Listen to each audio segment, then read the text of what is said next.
Good evening, dear viewers, and welcome to Malik TV. This evening tonight, in studios we have His Excellency the Ambassador to the High Commission of Uganda, His Excellency Muto Peter Jorius. Welcome to Malik TV tonight. Thank you, Peter, for your reception. Okay.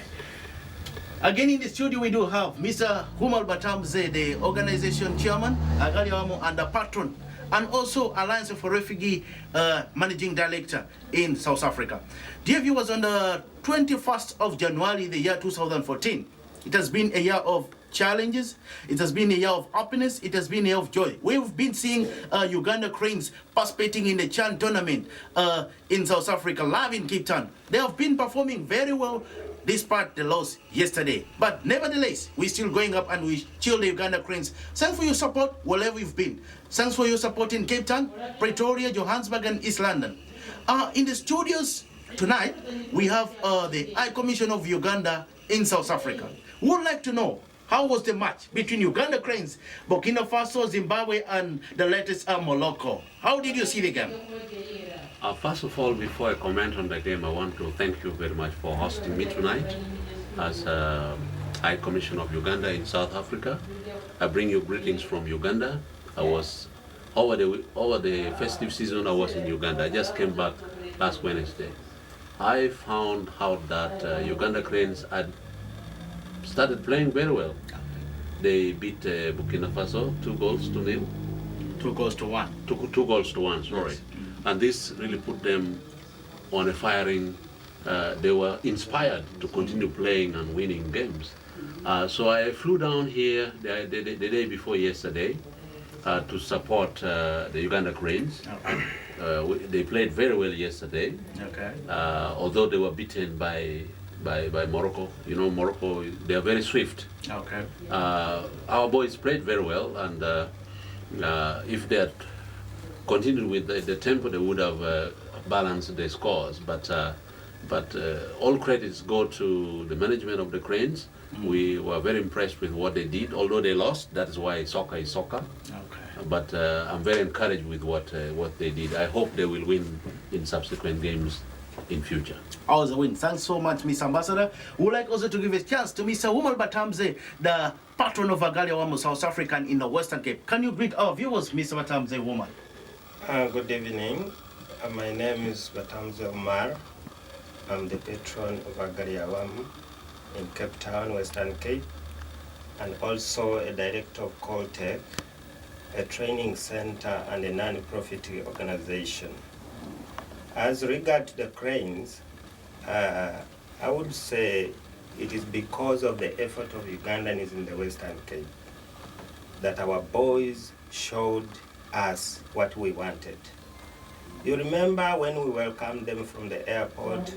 You remember when we visited them at the training fields? And also the pledges that we're making, encourage them to show us that they know what they do. And looking at the first game, it was fantastic. Looking at the second game, it was not so good, but still they tried. Let's come to the game that we say that left us out. They also showed that they are good players. And to me, going forward, if I was the coach, I would keep the team that played yesterday. Thank you so much. Okay, thanks for your information, your observation for the Uganda Cranes. Mr. Peter Jorius Moto, when you look at the way how South Africa is organizing events, starting from the World Cup 2010, and you look also at the African Cup of Nations, now the Chan tournament, what aspirations are you borrowing from South Africa as a nation towards Uganda in terms of sports? Well, thank you very much, Peter. As a country, Uganda is poised in a document called Vision 2040. All right. We are launching a development planning cycle for the government of Uganda over a period of 30 years. Okay. So what we have seen in South Africa here in 2010, they hosted the World Cup. They also hosted the African Cup of Nations. And recently they have hosted Chan. This is a big, this will require big investment on sporting facilities and hoteliering facilities. We are looking towards the full sports development in the Vision 2040. Okay. Currently, we are not there. We don't have international stadiums of international standards. Okay. We can host, but we are not yet there. I'm talking in terms of planning for sporting activities in the next 10 to 15 years. Because as you know, our country has been at war. President Uganda under Idi Amin lost almost 10 years. Yeah. There was no progress. Our economy was in negative. In the early 80s, there was a little bit of effort to resuscitate the economy of Uganda. This did not go successfully. In 1986, when the NRM government took power, Uganda could not even produce a bottle of soda that we see in front of us. So we are talking about a period of 20 years that we lost. And don't forget, there was the NRA, UPDF war against the LRA in the north. Okay. Now you cannot be peaceful when part of your body is paining. So we lost close to 20 years. So this is an opportunity which we lost, which we could have used to develop all the sectors of Uganda's economy and services like transportation, sporting activities, tourism sector, manufacturing sector, banking, all sorts of sectors should have been developed. And believe me, within the Vision 2040, we are going to be there. We are even going to be better than South Africa. Yes, sir. Because okay, Ambassador, before I sabotage your conversation and your narration on the development program 2015, when you look at Rwanda has come from nowhere, actually from the scratches, being from the genocide and where they are now. You can see that there is a lot of progress which has done towards the sports sector. So we just find the program for Vision 2040, comparing Uganda to Rwanda. Where do you see is Uganda lacking? And where do you see the potential in other countries which have made the progress so far for the sports sector?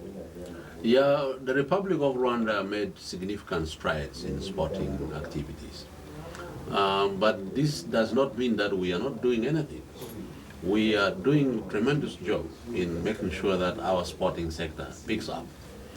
We are doing very well. Okay. In athletics, Ambassador, there where you are, we're going in the commercial break. We shall be back immediately after the commercial break. Stay tuned to Malik TV. Don't go away. Be back.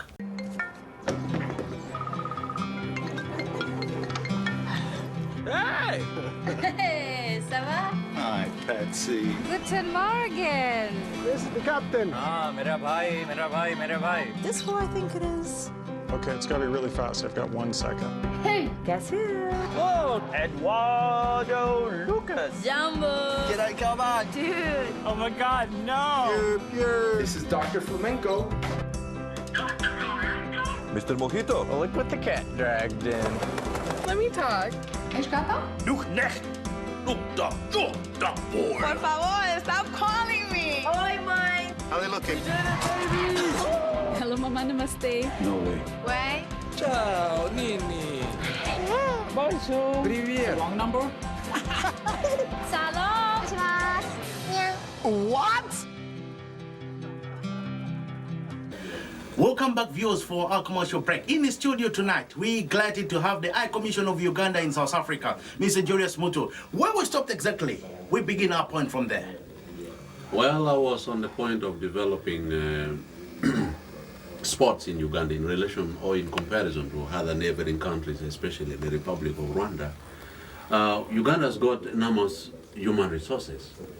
I give you an example. Kiprotich, where was he? He was unheard of. But this was a resource which existed in eastern part of Uganda, in Kapchorwa. He went to the Olympics, he did us proud. He came back with a gold. Remember, Uganda got a gold medal way back in 1970 what? I think, was it at Chibo? 772 in Munich. It was a keeper. You were not born. Yes, you were still a young man. They're not But a young man with observation.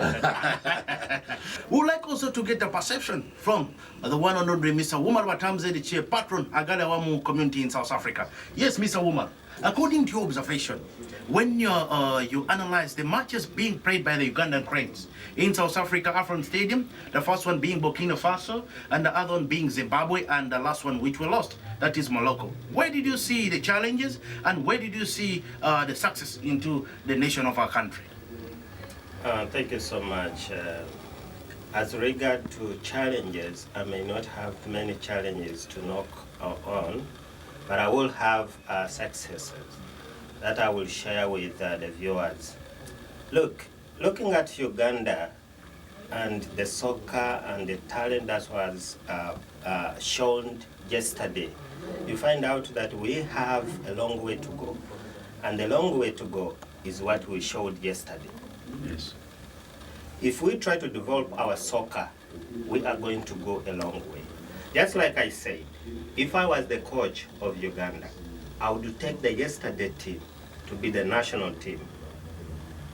You understand? Yeah. And just to come back to the High Commissioner's point that you asked the High Commissioner, the development of soccer in Uganda vis-a-vis Rwanda, I want to tell the viewers and the people in the studio that soccer goes with political will. Yes. If you have good political grounds, you will encourage not only soccer but also development. And development cannot only be in soccer but even economically. So therefore, we're not far away from Rwanda. I may even say that we are better than Rwanda. Yes. Yeah. Okay, when driving that point home, when you see that you're almost very far away from where Rwanda is, can you specifically show me how is the difference you compare with Ugandan football and the Rwandan football? I can't say Rwanda is better than us. Because looking at the chart, where is Rwanda? It's nowhere. It doesn't surface anywhere. Uganda surfaced. Okay. To me, Uganda is better than. Of course, there are some little challenges, like you said. But those ones, we cannot look at them. Because in developed countries, people don't consider challenges as an issue. They always consider success. And to add to that, Yes. Peter, there are so many Ugandan players abroad. Okay. We are exporting Ugandan footballers. Okay. In South Africa here, how many do we have? Very many. Yeah? Exactly. We have over 10 or 15 Ugandan players playing all over the world. And this is an export capacity that we develop because of good sporting policy we have at home. And this is where we are going. Yeah. And, Ambassador, coming back to this point, exactly where we are, looking at the message which was delivered by the South African Minister of Sports, I would like to pose your reaction. Having said that South Africa was kicked out of the CHAN tournament by Nigeria by 3 goals to 0. 3 goals to 1, 3 sorry, goals to 1. The statement being said by the Minister Mbalula saying that they have a bunch of useless players and useless officials on the table. What is your take on that kind of statement as a minister, as an ambassador, as a government official? What do you have to take on that? well, on that one, I really have no comment. But on my players, on our players, I think they did a commendable job. And they're young. You can see their average age is 20, 21. These were very young players, and they were very focused. Player number 9, player number 11, the back, they were very coordinated, and the goalkeeper, Ochan, he saved 3 important strikes. It should have been 5-1. So to me, I look at hope in these players, and this is where we should go. We should recognize our resources as a country and look at possibilities of developing them further. I see a lot of gemstone in this youth which played yesterday. Okay, Ambassador, they're exactly where we were. When you look at the Uganda Cranes, as you talked about the program 2040, what are the government aspirations to see that the Cranes is shining more after the CHAN tournament? Within the Vision 2040, which is a framework for planning cycles for Uganda for the next 30 years, we're looking at all sectors of Uganda's economy to grow. So when the economy grows, you expect people to become happier. People will be having money to spend in their pocket. People will have opportunities to earn income. And sporting facilities will emerge in almost all corners of Uganda. Right now, major sporting facilities are found within Kampala. Now, in 30 years' time, believe me or you, there will be peace in Uganda, and there will be sporting facilities in Gulu, in Lira, in Arua, in Barara, in Kabale. because even the population will be bigger, so not everybody can crowd in Kampala. And by then I would have become the president of FIFA. Eh? Or FUFA. You want to become the The president? viewers, you saw Malik TV tonight, and in studio we have the High Commissioner of the Republic of Uganda and Mr. Umar Batamze, the patron of Agaliawam in South Africa. To you, Mr. Batamze, Yes. when you look at the football on the African continent, especially you look at football in South Africa, football in Uganda, specifically our nation and our proud part of Africa. We see that the European continent are dominating the football world tonight. You could watch the Premier League, you could watch the Spanish La Liga. What do you think is taking people away from the stadium, concentrating on the European leagues and the English Premier League? I don't know what is happening in Africa, but I'm one of the people that want to think locally. And when I think local, I mean I always want to support something that is local. African soccer is shining. Yeah. I want to disagree with you. African soccer is shining. Look at the likes of Eto. Eto was transferred to Chelsea recently. He scored, I think it was yesterday, scored around 3 goals. Yeah, that trick, yeah. Look at the likes of JJ Okocha by then. Look at... Maybe to make the point clear. Yeah. I was asking a question whereby, why are our people concentrating more much or less on the European football, English Premier League? Because if I run to go around Kampala suburbs, go to Machinde, go to Chileka, go around Kabalagala, you will find the bars full watching Premier League. And when you go to Nambole, when you go to Nachivubo, when soccer club Villa is playing, Express is playing, no one in the stadium. So that's where the point is. What do you think is taking the supporters out of the Ugandan league to the European league? You see, people develop with culture. The culture now is that people watch European soccer than Africa.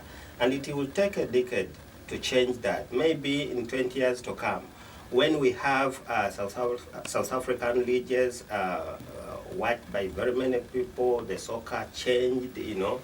When we have Ugandan leagues, you know, changed, people are playing very nice, people are not even sold outside within the players. We see progress. Mr. Umar Batamze, there where you are. We are going through a commercial break here at Malik TV. Stay tuned. We'll be back after this commercial break. Hola Chapuzet, welcome to the Shell V-Power Nitro Plus Festival in Johannesburg, South Africa.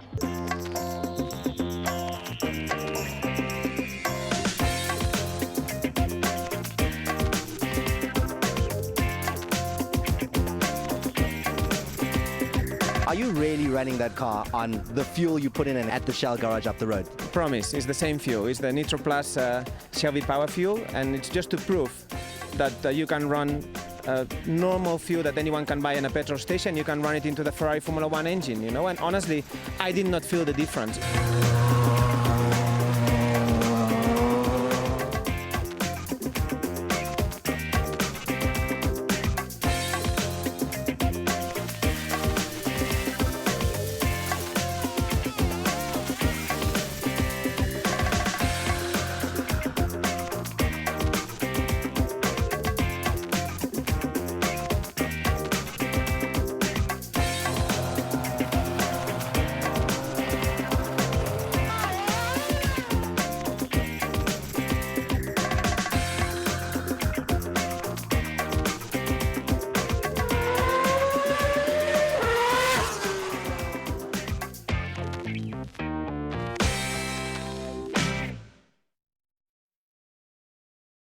They said this country would fall apart, but while they were talking, we kept building. We invested in new infrastructure like power stations and many others, and will continue to do more.